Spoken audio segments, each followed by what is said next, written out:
Sejarah manusia tidak hanya ditandai oleh kejayaan, tapi juga oleh luka mendalam.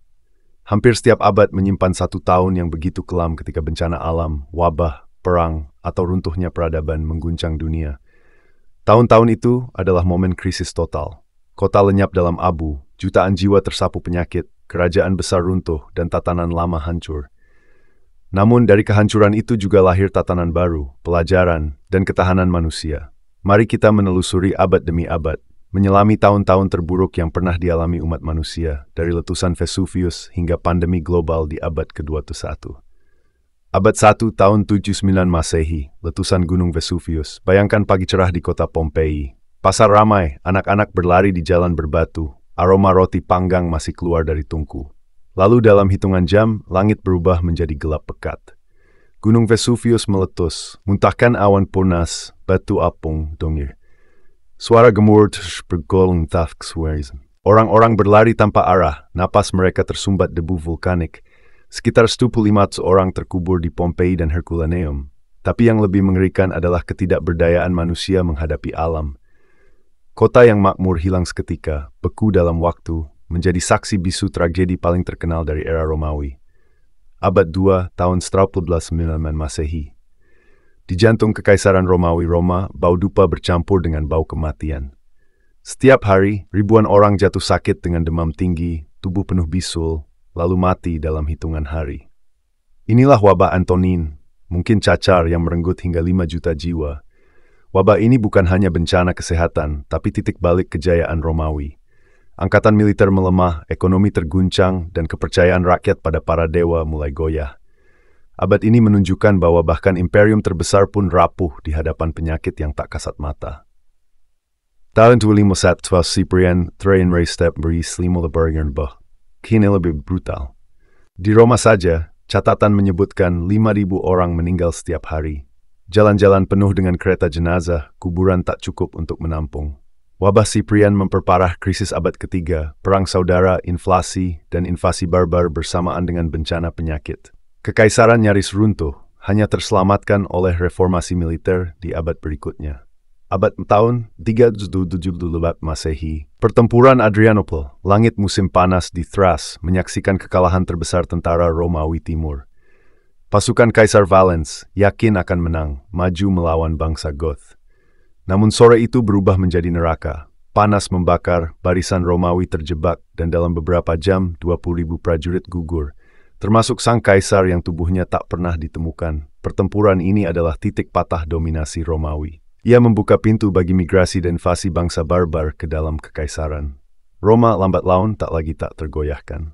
Abad 5, tahun 47 Masehi, runtuhnya Kerajaan Romawi Barat. Di Ravenna, bocah bernama Romulus Augustulus, kaisar terakhir Romawi Barat, dipaksa menyerahkan mahkota pada panglima barbar Odoacer. Tidak ada pertempuran besar, hanya satu momen simbolis, akhir kekuasaan Romawi di barat. Namun dampaknya luar biasa, kota-kota meredup, perdagangan runtuh, jalan-jalan megah tak lagi terawat. Eropa memasuki apa yang disebut para sejarawan sebagai zaman kegelapan. Secara analitik, mata 76M adalah pergeseran peradaban. Sederik Merist, Fuen. Abad 6, tahun 536 Masehi, tahun tanpa cahaya. Tahun ini tercatat sebagai salah satu masa paling gelap dalam sejarah manusia. Langit dari Eropa hingga Asia Timur mendadak muram. Matahari tidak bersinar terang, seakan tertutup tabir abu. Musim panas berubah dingin, salju turun di tempat yang tidak seharusnya, dan tanaman gagal berbuah. Lapar dan penyakit merajalela, desa-desa kosong, dan perdagangan hancur. Penyebabnya adalah letusan gunung besar di Islandia yang menutupi atmosfer dengan debu vulkanik. Beberapa tahun kemudian, Gunung Ilopango di El Salvador juga meletus dahsyat, memperpanjang penderitaan. Dunia benar-benar terjebak dalam musim dingin vulkanik. Jutaan orang kehilangan hidup mereka, dan sejarawan menyebut 536M sebagai tahun terburuk untuk hidup di bumi abad 7, tahun 636 Masehi, runtuhnya dua imperium. Di tepian sungai Yarmouk, pasukan Bizantium berdiri menghadapi tentara Muslim. Pertempuran keposangkin Thizit, debu berpasir bersama menutup tower, dan teriakan perang memenuhi udara. Akhirnya tentara Bizantium hancur, Suriah hilang dari genggaman Romawi. Di sisi lain, di Kadisia, Persia Sasaniyah mengalami kehancuran yang sama. Tentara mereka kalah, ibu kota megah Ctesifon jatuh, dan Kekaisaran Persia yang telah berdiri berabad-abad runtuh. Tahun 636 Masehi menjadi momen berakhirnya dua kekuatan besar dunia kuno, digantikan oleh munculnya kekuatan baru. Kekhalifahan Islam yang segera menguasai wilayah luas dari Timur Tengah hingga Persia. Abad 8, tahun 756 Masehi, pemberontakan Anlushan, dinasti Tang di Tiongkok saat itu berada di puncak kejayaannya. Kota Chang'an penuh kemewahan, perdagangan menghubungkan Asia hingga Arab. Namun, kejayaan itu runtuh ketika Jenderal Anlushan memberontak. Pada tahun 756 Masehi, ia merebut ibu kota. Kekacauan melanda, rakyat dibantai, kota-kota porak-poranda,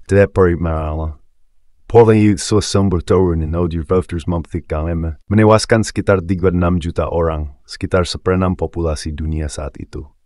Pemberontakan Anlushan bukan hanya tragedi berdarah, tapi juga awal dari melemahnya dinasti Tang yang sebelumnya kuat. Abad 9 tahun 830 Masehi, senyapnya kota-kota Maya di hutan tropis Amerika Tengah, piramida batu dan istana megabangsa Maya tiba-tiba sunyi. Sekitar tahun 830 Masehi, pembangunan besar berhenti. Kota-kota seperti Tikal dan Copan ditinggalkan. Hutan mulai menelan reruntuhan. Runtuhnya peradaban Maya disebabkan gabungan kekeringan panjang, peperangan antar negara kota, dan krisis politik. Populasi menyusut drastis. Bagi dunia, hilangnya peradaban yang begitu maju dalam astronomi, arsitektur, dan seni ini adalah misteri besar yang baru perlahan terungkap berabad-abad kemudian. Abad 10, tahun 946 Masehi, letusan Gunung Paektu. Di perbatasan Korea dan Manchuria, Gunung Paektu mulai Smallin. Letusan tahun 946 Masehi ini termasuk salah satu yang terbesar dalam 5.000 tahun terakhir. Suaranya terdengar ribuan kilometer, dan abu beterbangan hingga Jepang, Mongolia, bahkan Greenland.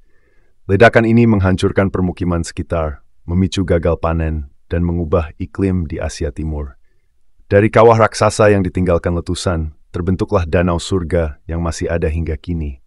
Bagi masyarakat setempat, gunung ini tetap dianggap suci.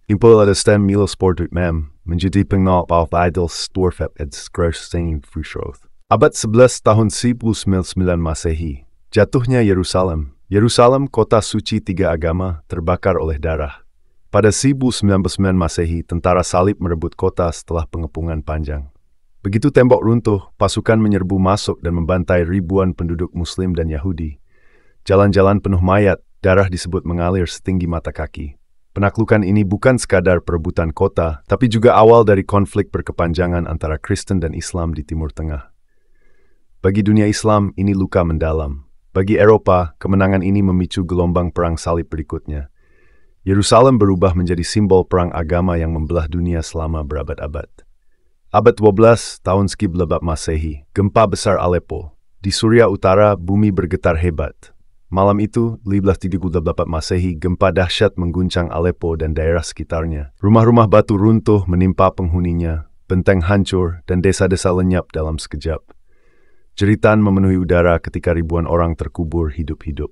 Catatan sejarah menyebut ratusan ribu korban, mungkin dibesar-besarkan, tetapi jelas bahwa gempa ini adalah salah satu yang paling mematikan sepanjang masa.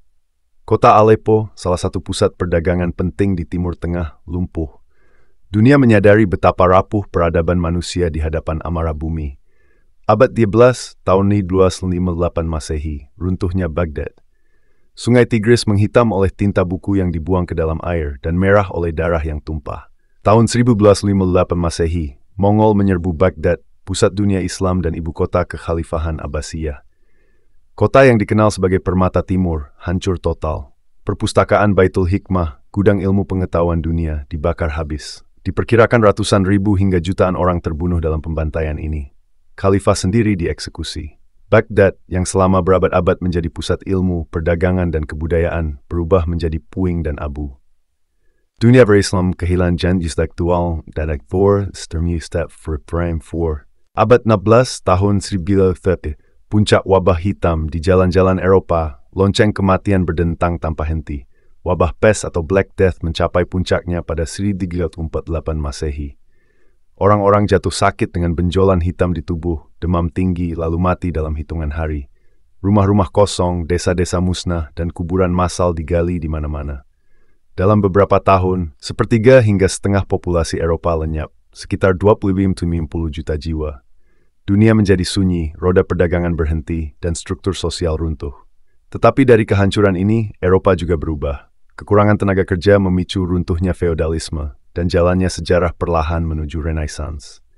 Abad 19 tahun 1453 Masehi, jatuhnya Konstantinopel. Benteng raksasa Konstantinopel, kota yang selama 1000 tahun menjadi benteng terakhir Romawi Timur, akhirnya roboh. Pada ketua Teknobegur Toltatagweth dari Utsmani, menyerbu dengan meriam raksasa selama berminggu-minggu tok dihujani peluru bau dan besi, hingga akhirnya pecah. Pasukan Utsmani menyerbu kota, ribuan penduduk tewas atau diperbudak. Kekaisaran Bizantium, penerus Romawi kuno, berakhir. Dunia berubah. Jalur perdagangan ke timur kini dikuasai Utsmani, memaksa bangsa Eropa mencari rute baru lewat laut. Dari reruntuhan Konstantinopel, lahirlah era penjelajahan besar yang akhirnya membuka jalan bagi zaman modern. Abad 16, tahun 1020 Masehi, wabah cacar di dunia baru. Ketika armada Spanyol tiba di Meksiko, mereka membawa musuh yang lebih mematikan daripada senjata, cacar. Pada 1010 Masehi, penyakit ini menyebar di tengah-tengah penduduk Aztec. Dalam beberapa bulan, hampir separuh kota Tenochtitlan jatuh sakit. Tubuh penuh luka, wajah melepuh, dan orang-orang meninggal dalam penderitaan. Kekaisaran Aztec yang kuat dan penuh tradisi lumpuh. Tahun berikutnya, 1121, Spanyol dengan mudah menaklukkan ibu kota. Bukan hanya senjata yang meruntuhkan Aztec, tapi wabah yang dibawa dari seberang samudra.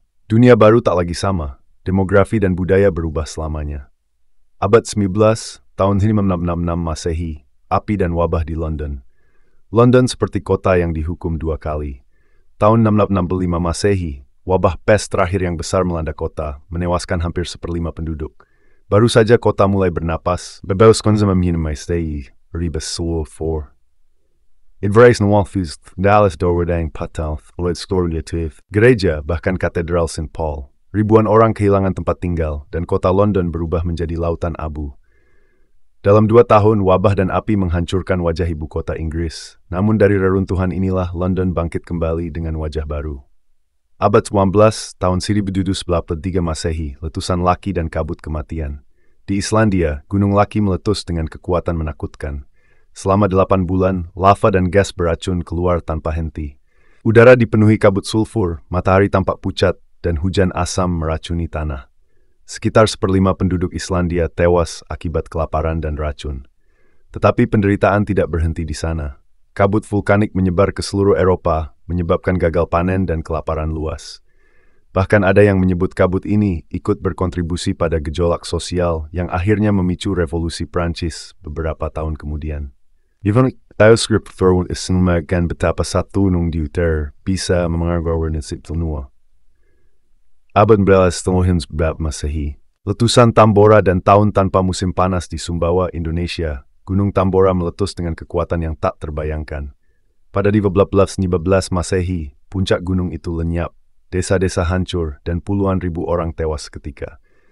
Namun dampak terbesarnya baru terasa setahun kemudian. 1115 Masehi dikenal sebagai tahun tanpa musim panas. Abu vulkanik Tambora menyelimuti atmosfer, menurunkan suhu bumi. Di Eropa dan Amerika Utara, salju turun di musim panas, panen gagal, dan kelaparan meluas. Dunia merasakan bagaimana satu letusan di Nusantara bisa mengguncang seluruh bumi. Abad 20, tahun 1911 Masehi, perang dan pandemi influenza. Perang Dunia II baru saja berakhir, meninggalkan lebih dari 15 juta korban. Tetapi dunia yang lelah perang tidak diberi waktu untuk pulih. Pada 1912 Masehi, pandemi influenza, dikenal sebagai Spanish flu, menyapu dunia. Dalam 1 tahun, 1/3 umat manusia terinfeksi, dan 20 Persian birds youth. Dunia di sebuah rumah sakit darurat. Tentara yang kembali dari medan perang membawa penyakit ini ke kampung halaman mereka. Dunia mengalami krisis ganda, kehancuran akibat perang dan teror wabah yang tak bisa dihentikan abad 2 tahun 2020. Masehi, pandemi COVID-19. Awal tahun 2020, dunia masih berjalan normal. Orang berangkat kerja, sekolah, dan bepergian seperti biasa. Lalu tiba-tiba sebuah virus baru muncul di Wuhan, Tiongkok. Dalam hitungan minggu, penyakit ini menyebar ke seluruh dunia. COVID-19 menjadi pandemi global pertama di abad ke-21. Bandara ditutup, jalanan kota-kota besar sunyi, dan rumah sakit dipenuhi pasien dengan sesak napas. Banyak tenaga medis gugur di garis depan. Pemerintah di berbagai negara memberlakukan lockdown, sesuatu yang belum pernah terjadi dalam skala global. Aktivitas ekonomi runtuh, jutaan orang kehilangan pekerjaan, sekolah ditutup, dan kehidupan sehari-hari berubah drastis.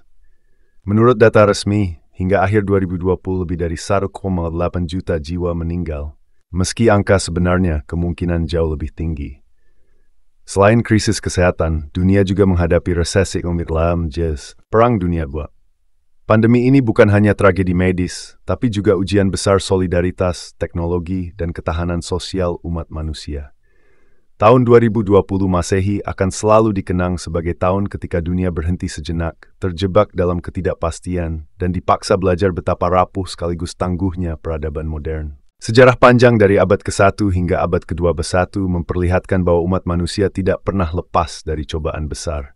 Gunung yang meletus, wabah yang tak terlihat, pedang yang menebas hingga virus yang menyebar ke seluruh dunia, semua itu mengingatkan kita betapa rapuhnya peradaban. Namun, di balik kehancuran selalu ada tanda kebangkitan. Pompei memang terkubur, tetapi kisahnya membuat kita belajar tentang kuasa alam. Kekaisaran Romawi runtuh, tetapi melahirkan wajah baru Eropa. Black Death merenggut jutaan jiwa, tetapi juga membuka jalan bagi lahirnya Renaissance. Bahkan pandemi COVID-19 yang masih segar dalam ingatan telah mengajarkan kita arti solidaritas, teknologi, dan daya tahan manusia modern.